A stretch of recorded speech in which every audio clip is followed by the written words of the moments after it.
Ranaghat junction ছেড়ে আমাদের Sealdah Krishnanagar city AC local এখন সরাসরি কৃষ্ণনগরের দিকে যাচ্ছে। মাঝে থাকা কালীনারায়ণপুর, বীরনগর, তাহেরপুর, বাতকুল্লা, জালালখালি কোনো স্টেশনেই এই এসি লোকালের স্টপেজ নেই। রানাঘাট ছেড়ে সরাসরি এখন এসি লোকাল কৃষ্ণনগরে গিয়ে দাঁড়াবে। আর এখন আমরা রানাঘাট ছেড়ে এখন রানাঘাট ক্রসিং কেবিন পার হচ্ছি। সামনের দুখানা লাইন যে দুটো আছে সে দুটো সোজা চলে যাচ্ছে গেদে, আর আমরা লেফট কার্ভ নিয়ে আমরা ঢুকে যাচ্ছি কালীনারায়ণপুরের দিকে। এসি লোকাল এখন স্কিপ করতে যাচ্ছে Kalinarayanpur junction.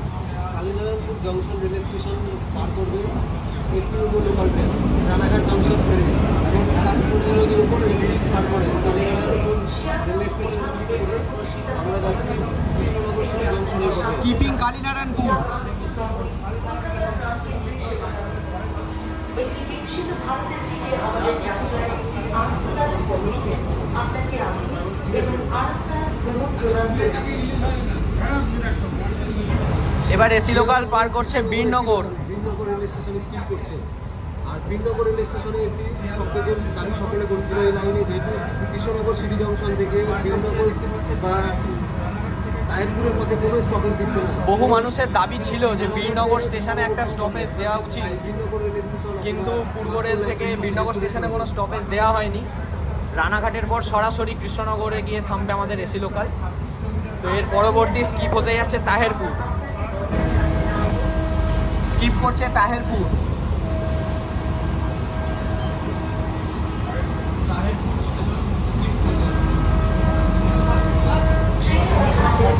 Krishnanagar city AC galloping local এখন পার করতে চলেছে Batkulla station.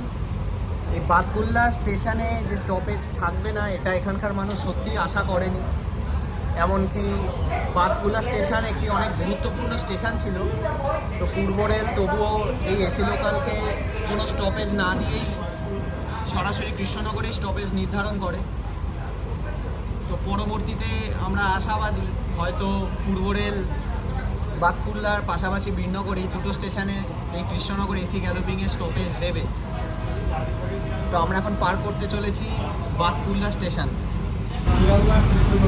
Sealdah Krishnanagar city AC local train এই মুহূর্তে বাতকুল্লা রেল স্টেশনে 2 নম্বর প্ল্যাটফর্ম থেকে স্কিপ করে যাচ্ছে কৃষ্ণনগর সিটি জংশনের দিকে। বাতকুল্লা রেল স্টেশন স্টেশনে এসি লোকাল দাঁড়িয়ে গিয়েছে, কিন্তু যেহেতু এই ট্রেনের কোনো অফিসিয়াল স্টপেজ দেওয়া হয়নি বাতকুল্লায়, তাই দরজা হয়তো খুলবে না, যে দরজা বন্ধই থাকবে। কৃষ্ণনগর সিটি এসি লোকাল এখন বাতকুল্লা স্টেশনে দাঁড়িয়ে গিয়েছে। স্টপেজ না থাকা সত্ত্বেও সিগন্যাল ক্লিয়ারেন্স না থাকায় বাতকুল্লায় ট্রেনটি দাঁড়িয়ে গেছে, কারণ এর সামনে কৃষ্ণনগরে এখন ঢুকছে train number 31821 up Sealdah Krishnanagar city local. তো যেহেতু এই লোকালটি এখন সবেমাত্র কৃষ্ণনগরে প্রবেশ করছে, তাই এই এসি লোকালকে বাধ্য হয়ে সিগন্যাল না থাকার কারণে বাতকুল্লায় স্টপেজ দিয়ে দেওয়া হয়েছে। তো এই টাইমে যেহেতু এবার থেকে প্রত্যেকটা দিন এসি লোকাল চলবে, তো প্রত্যেক দিনই আশা করা যায় এই সামনের 821 লোকালের পেছনেই এসি লোকাল ছুটবে এবং সিগন্যাল না পেয়ে সম্ভবত প্রত্যেকটা দিনই বাতকুল্লা স্টেশনে দাঁড়িয়ে যেতে পারে। তো যেহেতু বাতকুল্লাতে কোনো স্টপেজ নেই, আনঅফিসিয়ালি এখানে ট্রেনটি দাঁড়িয়ে গিয়েছে, কিন্তু অফিসিয়ালি এখানে তাও দরজা কোনো কিছু খোলার যেহেতু অনুমতি নেই, তাই ট্রেনের দরজা এখনো বন্ধ। সম্পূর্ণ 5 মিনিট হয়ে গেল বাতকুল্লা স্টেশনে এসি লোকাল দাঁড়িয়ে আছে। রানাঘাটের পরে মাঝের প্রত্যেকটা স্টেশন স্কিপ করার পর আমাদের Krishnanagar city AC galloping local এখন কৃষ্ণনগর স্টেশনে প্রবেশ করছে। কৃষ্ণনগর স্টেশনের 3 নম্বর প্ল্যাটফর্মে গাড়িটি প্রবেশ করবে।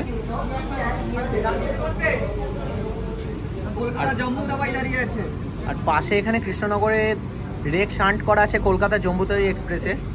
তো প্রথমবারের জন্য কোনো এসি লোকাল আমাদের নদিয়া জেলার কৃষ্ণনগরে প্রবেশ করছে।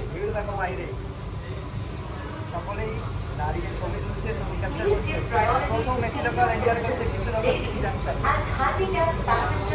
বাইরে প্রচুর ভিড়, সকলের হাতেই মোবাইল ক্যামেরা বন্দি করতে সকলেই কিন্তু এই মুহূর্তে কৃষ্ণনগর সিটি জাংশন।